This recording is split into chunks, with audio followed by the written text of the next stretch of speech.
à travers l'histoire. Personnellement, je suis très mauvaise dans ce domaine-là. Et donc, on a de la chance d'avoir... Et moi aussi. C'est vrai.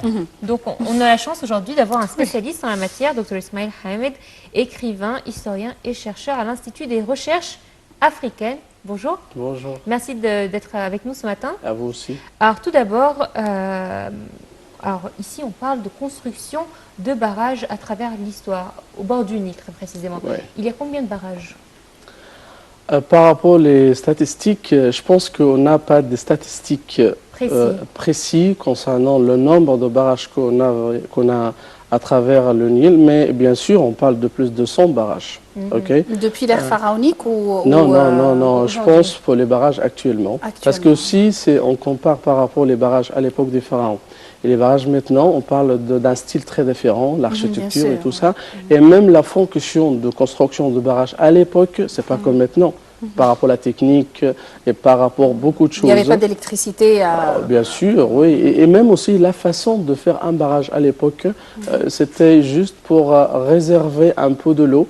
Bien sûr, ce n'est pas pour sauver l'Égypte, par exemple, de problème de la crue. Parce qu'on connaît que la saison de la crue du Nil, c'est une saison de presque de 3-4, quand l'Égypte était recouverte entière par l'eau du Nil.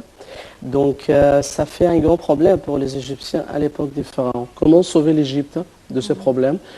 Principalement, c'était un problème de chômage. Parce que quand le territoire était inondé par de l'eau, bien sûr, si on compare actuellement de tout ce qui se passe quand on a de l'eau, de la pluie, qu'est-ce qui se passe? Même, on a la technologie, on a des moyens pour dégager tout ça, mais à l'époque, les gens, avec leur vie qui était très primitive, n'ont pas la technologie d'agir avec tout ça. Donc, c'était un grand problème. En même temps, tous les territoires d'Égypte étaient recouverts. Juste les pharaons, ils ont profité de ça pour faire les pyramides. Parce que c'était une période de chômage, donc alors on appelle les gens pour monter sur le plateau du Gizeh pour faire la construction de pyramides. Après, on leur donne le prix, qui était la nourriture pour les ouvriers et leurs familles. C'était tout pour passer la période de chômage qui était comme ça. Mais en même temps, on a aussi de l'eau. Qu'est-ce qu'on fait avec de l'eau à travers cette période qui était très difficile? Et en même temps, il y a un autre point très positif de la crue du Nil, parce que aussi les territoires désertiques et tout ça, quand il y a de la chance, il y a de l'eau, aussi ça fertilise bien et ça pousse beaucoup de plantes, beaucoup de récoltes et cultures et tout ça. Donc on avait 2 points. A besoin d'eau. Oui, on avait 2 points, soit point négatif, soit point positif par rapport à la crue du Nil. La période la plus importante pour de profiter de l'eau du Nil et pour faire des cultures, pour faire du progrès, du développement économique et culturel, c'était pendant le Moyen Empire. C'était la période de l'apogée de la culture égyptienne. Parce que si on connaît que l'histoire égyptienne comprend 30 dynasties, les 30 sont divisées en 3 périodes principales. L'Ancien Empire, c'est la période des pyramides. Le Moyen Empire, c'est 11e, 12e, 13e dynastie. C'était la période de l'apogée de la littérature égyptienne et aussi pour la culture et le développement économique. Quelques-uns qui comparent cette période avec la période de Joseph. Le prophète Joseph, bien sûr qu'on connaît aussi les 7 ans de famine qui étaient à la période. Et comment le prophète Joseph, il a fait beaucoup de canaux, beaucoup de digues, beaucoup de barrages pour profiter pendant la période de la famine et pour passer l'Égypte pendant cette période. Donc aussi, on a des documents qui nous parlent particulièrement dans les documents célestes ou dans les textes célestes de l'islam, de la Bible, ou l'Ancien Testament et le Nouveau Testament qui parlent de ça, de comment profiter du Nil et de faire des canaux et des barrages pour profiter de l'eau du Nil. À travers l'histoire, alors, on commence d'avoir quelque chose comme ça, mais avec des problèmes et des amalgames entre le pays et le bassin du Nil. On connaît aussi que le Nil, 6700 km de long, qui passe ou qui court en 11 pays africains, à travers le Congo. Après, c'est Rwanda, Burundi, Tanzanie, Kenya, Ouganda. On a Kenya, on a Tanzanie, on a aussi l'Éthiopie, l'Érythrée, le Soudan, et puis le Sud-Soudan, le nord du Soudan et après l'Égypte. Pendant la période de l'occupation, il y avait des accords, des documents et comme on dit, protocoles entre les pays qui arrangent alors la division de l'eau de Nil pour tous les pays par rapport aux pays des sources et les pays alors de bout de Nil comme l'Égypte et le Soudan. Il y avait beaucoup d'accords concernant cette période. Mais avec l'intervention internationale, c'est ce qui fait le problème maintenant. Beaucoup de pays de bassin de Nil comme l'Éthiopie, avec des relations très intimes avec, par exemple, Israël, et avec aussi la relation très ancienne. Par exemple, donc il y a beaucoup de problèmes entre l'Égypte et l'Éthiopie, c'est à cause de ça, parce qu'il y a beaucoup de construction de barrages et de digues, il y a aussi beaucoup de projets en l'avenir de faire plusieurs barrages. C'est tout ça, ça affecte négativement pour le destin de l'Égypte, parce que comme nous, comme un pays, on compte principalement sur l'eau du Nil. Okay? En même temps, la grande partie de l'eau du Nil qui vient de l'Égypte, ça vient de Nil bleu, qui arrive principalement de plateaux de l'Éthiopie. C'est à peu près 85% de la quantité de l'eau de Nil, ça arrive de l'Éthiopie et principalement de Nil blanc, de Nil bleu. Donc l'Éthiopie, avec des autres pays, ils ont fait beaucoup de projets actuellement pour la construction de barrages pour diminuer alors la capacité ou la quantité de l'eau qui arrive pour l'Égypte. Et comme on connaît que c'est à peu près 55 milliards de mètres cubes, c'est ça la quantité de l'eau de Nil qui arrive pour l'Égypte. Par rapport à la construction de barrages de l'Éthiopie et de tout ça, on parle d'une catastrophe qui arrive pour l'Égypte dans les années prochaines. Lorsqu'ils justifient justement la construction de ce barrage, ils disent parce qu'ils ont un besoin aussi d'eau et d'électricité. Donc pourquoi l'Égypte serait la seule à pouvoir profiter du Nil alors qu'il y a 10 autres pays qui ont besoin du Nil. Là, vous dites que c'est vrai que géographiquement parlé, l'Égypte est le pays le plus grand de tous ces pays-là, avec le Soudan après, mais les autres pays se disent, nous aussi, on a le droit d'avoir de l'eau à nous. Okay. Est-ce que vraiment... Et le haut barrage n'a affecté personne. Exactement. Lequel? Le haut barrage, notre barrage oui. N'a pas affecté, je pense. Oui, bien sûr, parce que c'est la fin, c'est le bout de Coran de Nil. Donc après, tous ces pays-là, après passer de tout ça. Donc pourquoi ils veulent absolument ce barrage-là? Est-ce que vraiment c'est parce qu'ils ont un gros problème eux aussi en matière d'eau, ou est-ce que c'est politique? Ou c'est un problème d'électricité peut-être? C'est un problème d'électricité. Oui, ça c'est l'image. L'image, pour nous, comme ça, on a besoin de l'eau, on a besoin d'électricité. Mais on justifie tout ça. De l'eau, bien sûr, les Éthiopiens n'ont pas besoin de l'eau. C'est un pays avec combien de milliards de mètres cubes de l'eau, soit de la pluie, c'est pas seulement avec de la pluie, avec 11 fleuves, avec le Nil bleu, et ils ont aussi 10 fleuves qui leur donnent, avec aussi les petits canaux et tout ça. Donc c'est un pays, d'après les statistiques, on parle de à peu près 1000 milliards de mètres cubes de l'eau. L'Éthiopie ne profite que par 3% de la quantité de l'eau qu'ils ont. Une partie de ça, ce qui arrive de l'Égypte. Une grande partie de l'eau chez eux, alors particulièrement de l'eau de la pluie, descend dans la mer Rouge. Donc c'est eux qui laissent une grande partie de l'eau pour être comme une perte dans la mer Rouge, mais après on tourne vers l'Égypte, c'est par l'intervention des autres pays. C'est ça le problème. Pour une image devant tout le monde, oui qu'on a besoin de l'eau et on a besoin du développement économique, l'électricité et tout ça.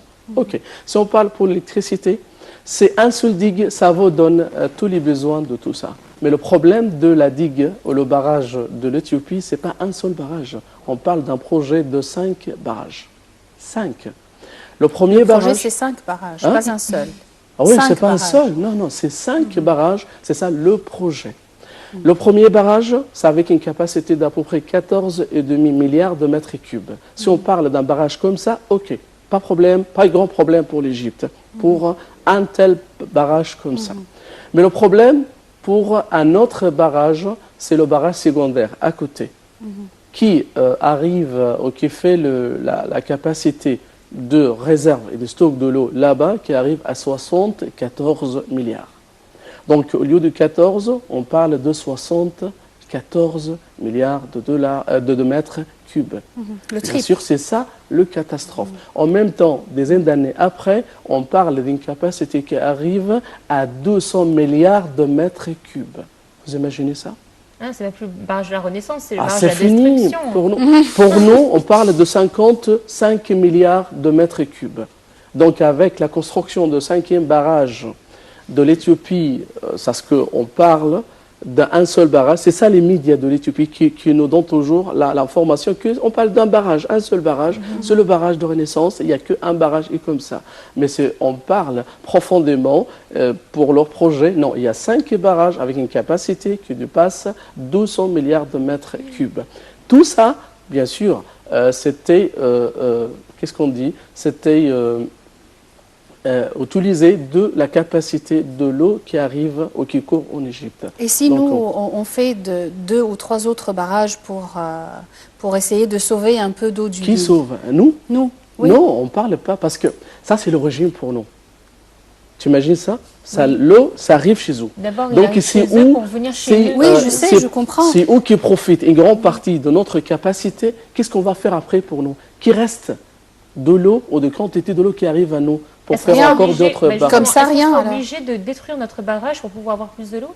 Comment? Est-ce qu'on sera obligé de détruire notre propre barrage pour avoir plus d'eau? Non, non, non, c'est pas comme ça. Pour eux, c'est Non, eux il y a qui des portails, contrôlent. tu vas ouvrir les portails. Ouais, C'est vrai. pour eux, C'est vrai. c'est eux qui contrôlent la quantité de l'eau.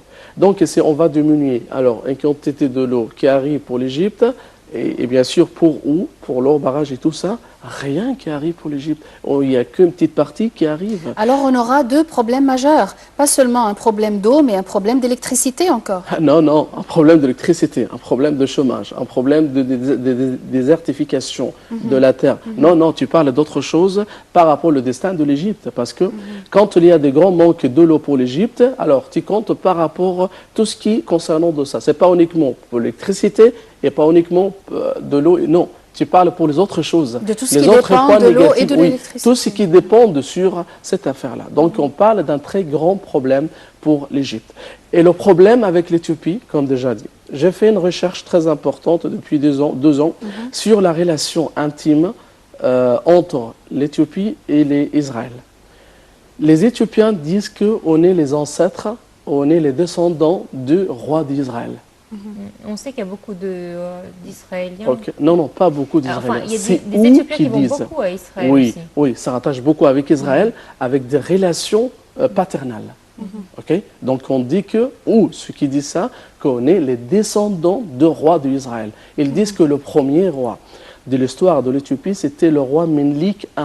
Il est le fils de Salomon et la reine de Saba. C'est mentionné.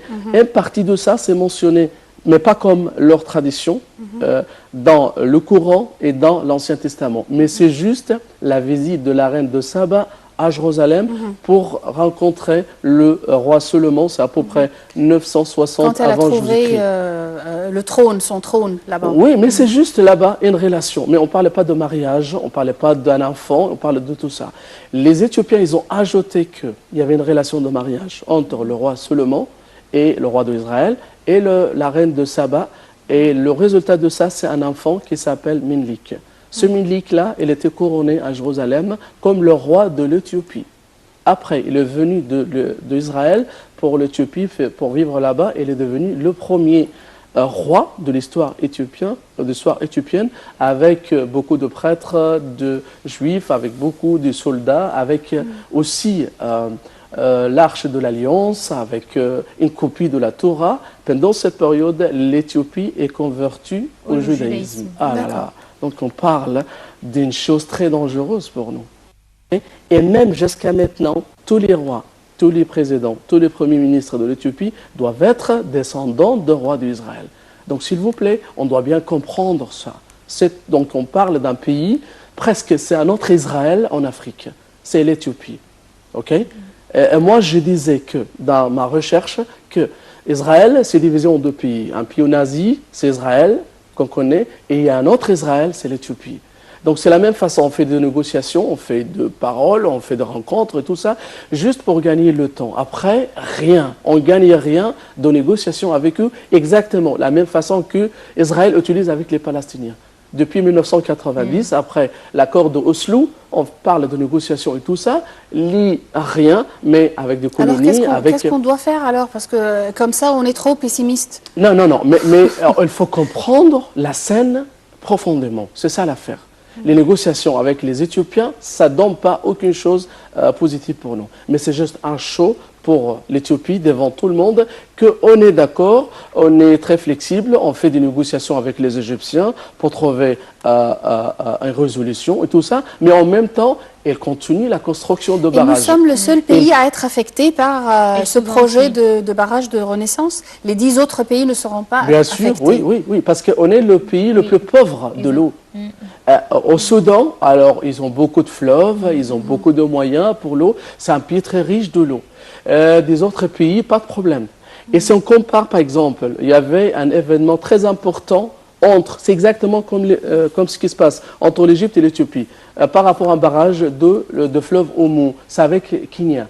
Il y avait là-bas beaucoup de peur de Kenyans alors par rapport à la construction d'un barrage sur un fleuve entre les deux pays qui s'appelle Omo. Alors les Éthiopiens, ils ont présenté beaucoup qu'est-ce qu'on dit Aide. Oui, beaucoup, comme ça. Donc alors on ne fait pas de problème pour vous, c'est juste on veut de faire un seul barrage. Après ça, l'Éthiopie a construit 3 barrages, ça ce qui fait un grand problème pour Kenya. Ça, c'est l'affaire exactement. On doit comprendre l'histoire et la relation entre l'Éthiopie et les autres pays et tout ce qui se passe.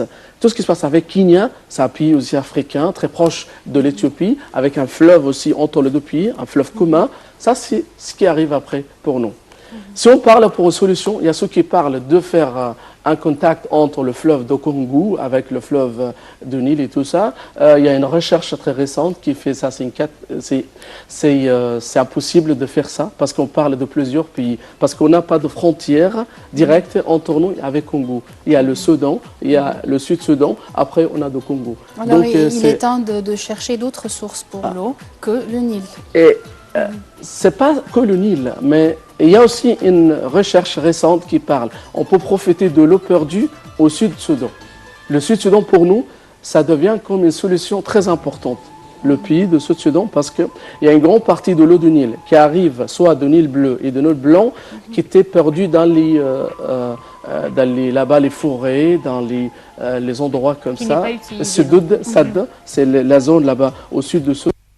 Donc ici, on peut faire des barrages, plusieurs barrages, dans les endroits avant le du Nil qui va là-bas dans les forêts. Des barrages et des réservoirs. Oui, c'est ça. On peut profiter d'une grande quantité de l'eau qui nous aide après. C'est peut-être une des solutions très importantes après. En tout cas, j'espère qu'il y en a qui vous écoutent et qui vous regardent pour voir justement. Je pense qu'ils sont au courant, mais que des négociations doivent être faites. En tout cas, Dr Ismail, merci d'avoir été des nôtres ce matin. Merci.